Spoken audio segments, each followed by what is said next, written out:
Millie Bobby Brown returns to her role as the independent young detective. Maybe this time she'll partner with Godzilla again. Let's start with the biggest twist of the film, and a new version of a classic villain. Moriarty has played the foil to Sherlock for a long time, but Enola Holmes gives us a surprise turn. Sharon Duncan Brewster is a gender-bent Moriarty, which is actually an anagram for Mira Troy. I mean, it's not like the scriptwriter named her Mira Troy just so it could be rearranged into Moriarty. People are often named Mira Troy, especially in Victorian-era London. Sharon Duncan Brewster plays the newly revealed Moriarty. If you think you recognize her, that's because she was very recently Dr. Kynes in 2021's Dune adaptation. She doesn't end up eaten by a sandworm here. Spoilers for Dune. Instead, breaking out of prison before the end credits even roll. I bet it was because they put her in the same prison as Enola, and they hadn't fixed the giant hole yet. Of course, the reveal of Moriarty was effective because Netflix and the Enola Holmes production did a good bit of work hiding it. They used a few subtle and not so subtle methods to draw your attention away from the relatively minor Mira Troy. The first and biggest was casting David Thewlis for any part in this movie. Professor Lupin has a long history of playing the villain, including his recent works in The Sandman and Fargo. He plays a greasy bad guy like no one else. So people, mainly me, can be forgiven for automatically thinking that the English thespian would end up being the infamous antagonist. He even pulled the surprise villain routine in Wonder Woman. IMDb helped the mystery along by keeping Thewlis' character's name blank before the movie's release. Of course, you only need to scroll down to see Brewster's character's name is also blank. I guess that's gonna change for the sequel. Henrey Cavill returns to the role that made him famous, and after he was done shooting that cameo in Black Adam, he also played Sherlock Holmes again. Cavill portrays the classic detective, and he's given a lot more to do in this sequel. The star of Hellraiser Hellworld is the latest in a long line of actors to play the detective, but one of only a few to be sued for it. While the early works of Sherlock Holmes are in the public domain, Sir Arthur Conan Doyle's later works are under the vice-like grip of his estate. The later books depicted a softer and kinder Sherlock Holmes, finding more empathy in his old age. As such, the Conan Doyle estate has claimed that any depiction of Sherlock that is kinder than his normal terse depiction is subject to their copyright. They previously sued the Ian McKellen starring Mr. Holmes, and they sued the first Enola Holmes film. Both times they claimed that this version of Holmes was more in line with their protected IP than with the version that's in the public domain. Both cases were eventually settled for an undisclosed amount, so I guess it pays to keep Sherlock Holmes an a-hole. Not only is the legendary detective back, but we get to see his equally legendary flat. 221B Baker Street is the iconic home of Holmes, and its latest appearance here is exceptionally accurate to both its depiction in Conan Doyle's works and its film and television appearances. Conan Doyle described Sherlock's London flat as a couple of comfortable bedrooms and a single large airy sitting room, cheerfully furnished and illuminated by two broad windows. Through the decades, it's often been shown as an upstairs apartment just off a narrow staircase. Holmes often lives in a vast mess that he claims is perfectly organized. According to the books and some later films, he often practices his firearm use on the south wall.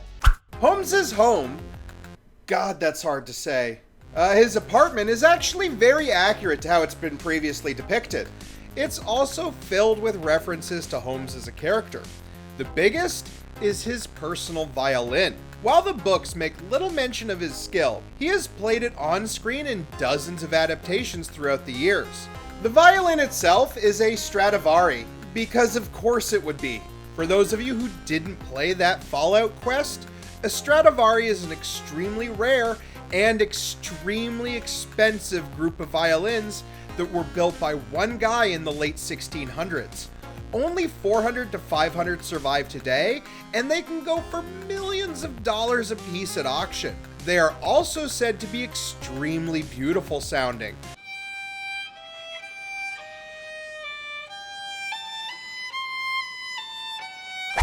There are more allusions to the greater works of Sherlock Holmes. Early on, there is a mention of the Brixton corpse and the Brixton mystery. There's a subtle nod to Sherlock's very first adventure, A Study in Scarlet. In the book, a young woman is found poisoned in an empty Brixton Road flat.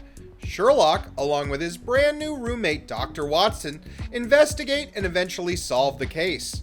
The film changes this around, as this is clearly not Sherlock's first public case, and he is yet to meet his future boyfriend, Dr. Watson.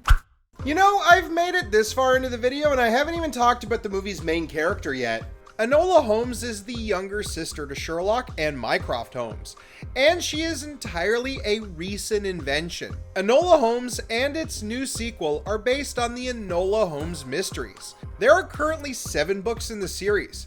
However, Enola Holmes 2, Enola Harder, isn't based on any particular book. The first film was an adaptation of the first book, loosely following the same plot.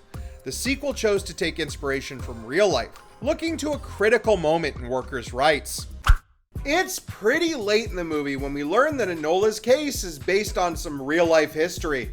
The first movie had references to some real legislative history, but Enola Holmes 2 goes further by depicting a real-life event. Sarah Chapman was the actual woman who, along with others, led a general strike over the working conditions at Bryant and May matches. It turns out white phosphorus is some pretty bad stuff. You don't have to tell me though. I played Spec Ops: The Line. I still feel bad. Another bit of historical fact running through Enola Holmes and Enola Holmes 2: Freddy's Revenge is the actual bombing campaign from the London-based suffragette movement. Suffragettes was the moniker given to women's rights activists at the turn of the century. A strong theme in both these films is women's quest for representation and wider rights, including the right to vote. Some women went about this by blowing up various places in London and Ireland. However, Enola Holmes moves these events up from the early 1910s to a more Sherlock-friendly 1880s. You can forgive them for fudging the history a little, which also brings us to... The first film introduced the character of Edith. She is an ass-kicking martial arts expert that teaches underground self-defense to London's women. Specifically, she teaches Jujutsu. It's a 17th century Japanese martial art that was meant to be used in unarmed combat. Edith puts some of her own spin on it as well, which is historically accurate. Jujutsu was the basis for the development of many styles. It does look like Edith has been teaching Enola some skills between films, as evident by her newfound combat competence. However, sometimes an elaborate hold isn't as good as a large metal hook. Speaking of, oh my god, everyone. The Enola Holmes series has some of the most horrific deaths this side of a Saw film. The first film had Burn Gorman getting his head crushed on a brass pine cone, and now we get David Thewlis being so brutally dispatched that I can't even show it on YouTube. This whole sequence, and the club's earlier appearance, are full of references to some popular musicals, though both are set in Paris and not London. When Enola first enters the Paragon, there are women trapezing above a captive audience. The shot and look are almost taken verbatim from the 2001 Oscar winner, Moulin Rouge. The Holmes sister even uses the trapeze in the film's climax. The fight amongst the rafters also carries many visual similarities to the Broadway hit Phantom of the Opera, which also saw the Phantom dispatch a man with some rope and a long drop. Now, if you'll excuse me, I have to get that egg cracking image out of my head. Maybe I'll watch something by Lars von Trier. It looks like Enola Holmes is on the cutting edge when it comes to the latest technology. She is seen clickety-clacking on a brand new typewriter which bears the name Underwood.